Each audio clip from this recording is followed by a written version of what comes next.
Longtemps considérée comme une fonction administrative au service des usines, la fonction achat s'est peu à peu révélée, profitant souvent de conjonctures économiques difficiles pour démontrer son rôle stratégique dans l'entreprise. Période d'après-guerre, choc pétrolier et crise financière ont été les déclencheurs et stimulants de la reconnaissance grandissante accordée à la fonction. D'une logique de réduction des coûts à celle de gestionnaire des risques et contributeur à la création de valeur, retour sur la transformation de cette fonction en 4 temps forts. Une nouvelle ère économique s'ouvre avec la période des 30 Glorieuses. L'enjeu durant cette période est de satisfaire la demande croissante. On parle alors d'économie de production, caractérisée par une demande supérieure à l'offre, la compétition est stable et les matières abondantes. La fonction achat demeure essentiellement administrative et orientée prix. Durant cette période, les fournisseurs sont rarement considérés comme des partenaires vecteurs de valeur ajoutée.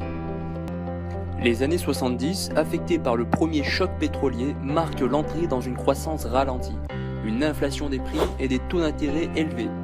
La concurrence s'intensifie et la demande des consommateurs évolue. Le rapport entre offre et demande s'inverse et la recherche d'une offre plus différenciée et privilégiée. Tous ces paramètres vont catalyser la reconnaissance de la fonction achat comme contributeur à la défense de l'avantage concurrentiel des entreprises.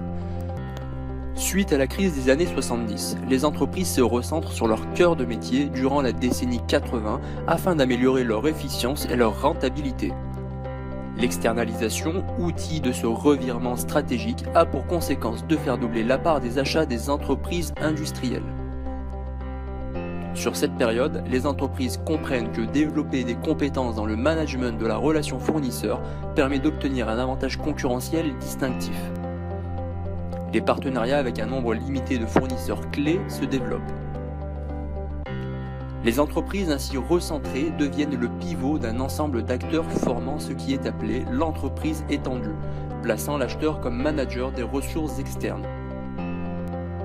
La séparation des fonctions achat et approvisionnement par la norme AFNOR 50-128 de 1990 favorise la reconnaissance de la dimension stratégique des achats. La transformation des achats d'une logique de réduction des coûts vers une logique de management des ressources externes est amorcée dans l'industrie et se diffuse ensuite vers le tertiaire. Au début des années 2000, de nouveau, la crise agit comme un accélérateur de la reconnaissance des achats. L'explosion de la bulle Internet provoque un ralentissement de l'activité économique et une crise financière. Les entreprises des secteurs banque, assurance et télécom créent leurs services achats. En 2009, l'État crée également son service achat afin de contribuer à la maîtrise des dépenses publiques. La fonction achat voit enfin son rôle stratégique reconnu. Toutefois, sa capacité à contribuer à l'avantage concurrentiel est nuancée selon l'implication des directions générales, la résistance des services internes à collaborer, le niveau d'implication amont des achats ou encore la capacité à prouver sa performance. Au-delà de la professionnalisation des achats dans le tertiaire, la décennie 2010 se caractérise aussi par une fonction achat gestionnaire du risque.